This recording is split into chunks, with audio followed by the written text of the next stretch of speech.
Hello, magandang araw mga mi.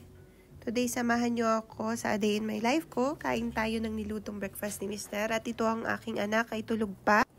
Thursday nga pala ngayon at may pasok ako sa opisina.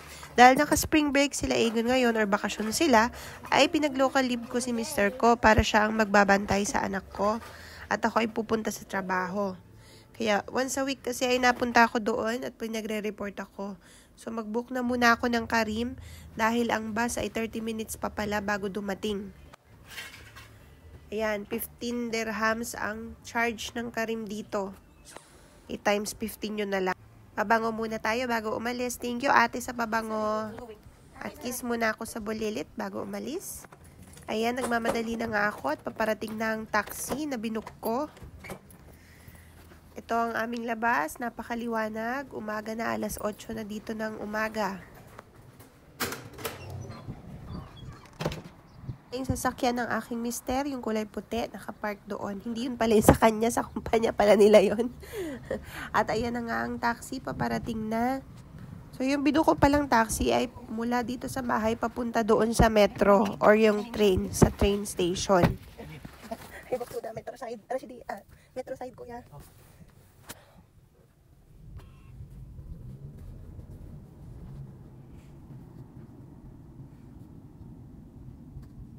Diyan pala yung sakayan ng bus, yun. Ang kaso nga ay mamaya-maya pa parating yung bus, mga 30 minutes pa. Tapos pag biniyahe ko yun ay 15 minutes. Andito na nga ako, para karating na nga ako dito sa metro. Maglalakad na tayo papasok ng train. Naka-Ramadan timings pa rin nga pala ngayon ang mga tao. Ngayong araw pala ay Holy Thursday. Ordinaryong araw dito sa Dubai. Pinas ay mga naka-holiday na or nagsisimula ng magsiuwian ang probinsya. Sana all. Kaya kaming mga OFW dito ay mapapasana all na lang talaga. Nagtitiis kami dito, pumapasok kahit na Holy Week. Kahit na gustong-gusto man naming pumunta ng simbahan ay hindi rin namin makakayanan dahil kailangan pumasok sa trabaho. Pag natapos naman sa trabaho ay gabi na, tapos na yung misa. Kaya yun, sa araw na lang na walang pasok ang punta ng simbahan. Fast forward, andito na nga ako sa loob ng tren at makikinig na ako or nilabas ko na ang aking airpods para makinig or manood ng aking K-drama. Currently ako ay nanonood ng Welcome to Samdalri. Mga 45 minutes nga ang biyahe ko, kaya ako'y manonood na lang muna. So, yan. Habang ako ay nakatayo, mas pinili ko na lang din tumayo dahil good for the health, char. Fast forward, ako ay nandito na sa Alkiel Station. Dito ako susunduin ang katrabaho ko para ihatid ako dun sa opisina namin. Around 9 AM na nga diyan nang ako'y dumating sa Alkiel. Ipapasilip ko sa inyo ang paligid yan dito sa Dubai. Medyo may kalayuan din ang aking nilalakad mula doon sa istasyon ng tren papunta diyan sa kabila kung saan ako ay pipikapin ng aming driver. Sobrang linis dito sa Dubai. Kung titingnan ninyo ay wala masyado ditong tao dito sa station na to. May mga station na maraming tao. Meron namang mga train station na konti lang ang mga tao. Yan, yung highway na yan, ang tawag dyan sa highway na yan ay yung Sheikh Zayed Road. Yan, itong nasa gilid ko. Ang tawag dyan ay Sheikh Zayed Road kung saan merong mga nagtataasang building sa paligid. Sikat din ang Sheikh Zayed Road dito sa Dubai. Andiyan na pala yung sundo ko. Ayan.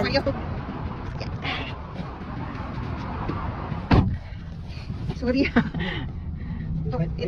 Itok sulong. Ha? Nagsorry nga ako at medyo na-late ako. Siguro mga 10 minutes. Iikot daw muna kami dito sa may Dubai Media City para sunduin yung isa naming katrabaho na pauwi galing night shift.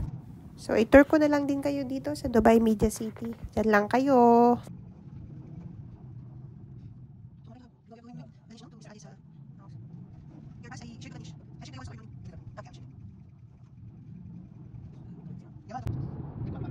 Ayan, nasundo na nga namin siya at yan, hatid na nila ako sa opisina.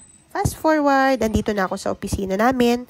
At yan, niready ko na yung mga gagawin ko. Puro resibo. Pag malapit na nga ang month end, ay nagpa-file na agad ako ng mga expenses. So, ayun yung ginagawa ko diyan. Ako'y magtatrabaho muna at mamaya-maya ay uuwi na din, charot. Medyo maaga akong uuwi dahil Ramadan timings pa rin dito. So fast forward, andito na ako at pauwi na. Siguro mga 6 na oras ako doon sa opisina. Pakita ko sa inyo yung CR dito. Social lang mga banyo dito. Tingnan ninyo, oh. Yan. Tapos ang bowl pa dito, stainless. Fast forward, ay pasakay na nga ako ng metro. At tuwang-tuwa ako dahil wala pang masyadong tao. At nakapamili pa ako ng inupuan ko. Siyempre, dahil introvert tayo, ay uupo tayo sa walang katabi. Pero may kaharap, charot. At kukontinue ko na nga ulit ang panonood ko ng aking Welcome to Samdagi na K-drama. Naisip ko tuloy, ako lang kaya yung ganito. Yung pag may libreng oras, nanonood ako ng K-drama. Kunyari, nasa loob ng tren, nasa biyahe, yan, nood-nood. So, pasilip ko muna sa inyo yung paligid, yan. Tawag dyan ay Alfrejan. Sobrang tagal ng biyahe ko. Siguro mga 45 to 1 hour akong nakaupo dyan. Kaya ibubunguhos ko na lang sa panonood ng K-drama. Nanonood nga pala ako diyan sa app na tawag ay Loklok. Ang asawa ko ang nag-introduce sa akin sa app na yan.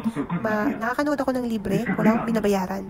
Pero syempre, may mga ads na lumalabas diyan na kailangan mong panoorin para makanood ka ng libre. Siguro ay mga 5 seconds lang na ads. Ay okay na din. So yan, nood. Fast forward mga mi, may nakita akong bagong open na supermarket malapit dito sa kaya ng bus. Kaya ako nga ay napaliko. At yan, may nakita pa nga akong mga panty na suoin. Ayan. Napaisip nga ako at sabi ko ay babalik na lang ako at bibili. I-check ko muna kung pwede pa yung mga panty ko, charot. Kapag nga ako ay nasa loob ng mga Filipino store or Philippine supermarket dito sa Dubai, para akong nasa loob ng Toy Kingdom kung ako ay isang bata. Nagpabili nga yung asawa ko ng french fries, kaya yan, nakita ko itong onion powder, sour and cream na onion powder, kaya kinuha ko na din. Yun nga palang dahilan kung bakit ako napadaan dito sa supermarket na ito, ay dahil nga nagpapabili silang mag-ama ng french fries. At ayun, may nakuha pa akong Maya na pancake mix na paborito naman ni Egon. Nalibang na nga ako kakaikot yan. Kapag nga talaga ako nasa loob ng mga Philippine supermarket or Filipino store, ay para na akong nakawala sa hawla. May nakita pa nga ako dyang mga biskwit at pinagdadampot ko para kay Egon. Tingnan ninyo, meron pang Lala, may loaded, merong mikmik. Kaya sa mga naghahanap dyan ng mga ganong pagkain, pumunta na lang kayo dyan sa Manila Supermarket. At yan, nakita ko nga itong pastillas na may langka. Paborito yan ng mister ko, kaya kumuha ako ng isa. Tapos yan, may nakita rin ako na bread pan. Na gusto din yan ni Egon, kaya kumuha din ako ng isa. Pagkatapos nila, pumunta na nga ako, tumiretso na nga ako diyan sa cashier. Riliano gamos, how much? Milkfish. Not Riliano. Are you sure? Can you check? This one. Hindi kami yung kaintindihan ni my friend. May nakita kasi akong Riliano na nag-iisa na lamang. Namiss ko talaga yung Riliano, kaya yan. Sabi ay tag 28 daw, kaya binili ko na dahil pag silabas ako bumili nun ay nasa 45. Small one. Huh? Huh. Fast forward, ay sinundo na nga ako ng mag-ama ko doon sa tindahan. Concert ka? Mabuti na lamang dahil para hindi na rin ako mag-bus. At madami din yung naipamili ko. Mabigat. So hanggang dito na lamang mga mi. Kung nakakaabot ka sa video na ito, ay please paki-comment naman ng hi at ang location mo. Maraming salamat! Thank you for watching, Inat!